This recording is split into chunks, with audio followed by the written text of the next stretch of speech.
Okay, so let's talk about your upcoming live album and video called Second Meeting. Hmm. And if you watch the Right. video of what's the song, the Noisy Talking, Noisy that's talking. out Right. now from that. It was recorded at Morsefest, first of all. We're going to talk about your connection with Neal Morse too. It's Yeah. probably Right. related to other things you've already told us about, but Right. um um and Jake says, "Hey, this is our second meeting," in the video Right. introducing the song. Mhm. Um, so basically, did you play pretty much the whole first album from that show, or did you edit it down? How long of a set you all got, or what anything like that? Right. So so the reason why I said this is our second meeting was because it literally was. That was our second concert we ever played. And no pressure. You're at Morris Fest. This is your second concert, right? And just to quickly touch on that, what actually happened with that was that after trying for a long time and just having several setbacks and everything, we finally played at Arkansas State University BB, where I was teaching at the time. We did a show there. We brought everybody in. We literally had 2.5 days worth of rehearsal. We literally about 15, no, we had 12 hours of rehearsal. Then we played the show. We had a longer time there, so we played everything from the album except Diversion One, and then we played a couple of Toto songs and a couple of Kansas songs. Uh, Uh, and then and then we we all left, kind of going like, oh well, this is going to, this was great, this was awesome. We're all giving each other big hugs and going, well, let's hope that another opportunity is going to come up for us to play. mhm. Literally 2 days later, I'm teaching a saxophone lesson. My phone is sitting there. I see it light up. I see it's from Neal, and I'm thinking it's 3 weeks out from Morsefest. That's interesting.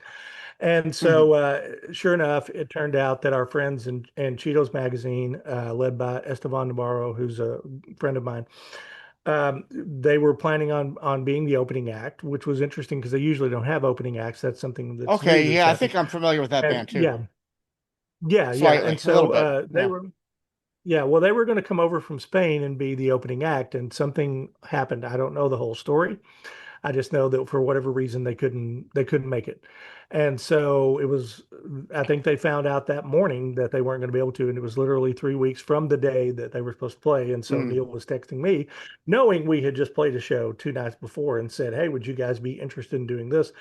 So I'm furiously texting everyone. So we had about an hour to play, and so we Okay. did the so we weren't able to. We decided uh, to cut for this performance. We decided to cut Mortal Game. We wanted to keep it kind of more upbeat and moving Hmm. forward. So we that's more of the ballad, at least at the beginning of Yeah. the song. So we decided to cut that one. We did everything else. We did all 20 minutes of Platforms of Illusion, everything. And then for the encore, we cut Jake Loose for Carry On Wayward Son. And Okay.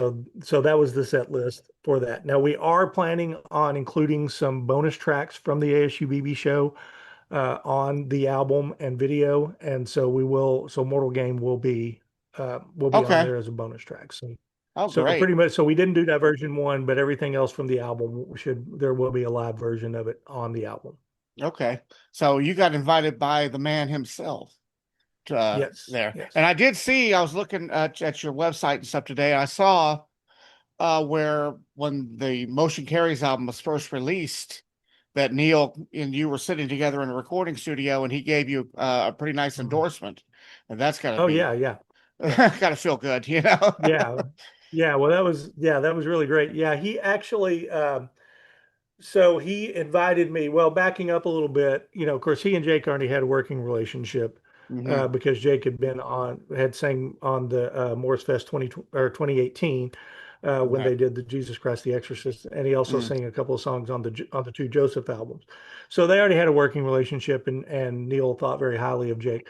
And then I went to one of the Radiant schools. As a professor, we're always supposed to be doing like in-service, like professional Hmm. development stuff. You know how that goes, right? Yes, I And sure so do. I, yeah, so I, yeah, so I usually do a lot of saxophone conferences and perform at those and do things like that, and you giving lectures and things like that for that kind of stuff. And they were kind of saying like, well, it seems like whenever you go, you're always having to perform or lecture or whatever. Don't you ever want to just go to one and just kind of be there and learn, rather than having to prepare anything? And I said, well, there's this thing where I could go be in a recording studio in Nashville for a week, and they said, "Great, write it up, and we'll submit the paperwork." And so I said, "Sure, look, I'll go hang out with Neal Morse for a week rather than be here teaching my classes." Sounds great.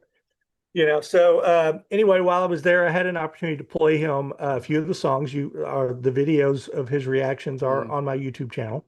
Some of the first stuff that I posted.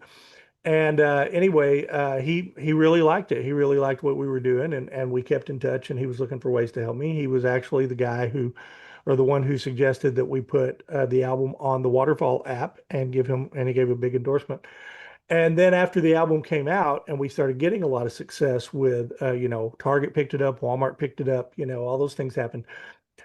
He was right in the middle of doing that, how to make a progressive rock album per masterclass, the online Okay. masterclass he was doing. And he was getting to a point where he was talking about, releasing and marketing and things like that. And he was kind of feeling like, well, everything that I know that I do, I'm still doing the same stuff I did in the 90s. What is a brand new artist in 2024, which is what it was at the time? Yeah. What does he do? So he asked me if I would be a part of that and talk about, some of the successes we had and how that worked out. And I, of course, immediately said yes. And so while we were there, while we were waiting on it, we were talking about the CD, and he recorded that video saying, "Yeah, check this out. It's got all these great people on it and everything." And it was just amazing because I had people like actually asking me like, "What did you do to get Neal to endorse you like that?" How do you? I said, "I don't know. He just likes Mm. our music. I don't know what to tell you." I mean, Hey, we were just very fortunate that he that's the really best liked way what to he was have it. doing, and so exactly. So he and I have kept in touch, and so like I said, he just texted me out of the blue and said, "Would you guys want to do this?" And thankfully, everyone was free and was available, and we made it work in a very short amount of time. Yeah. Great.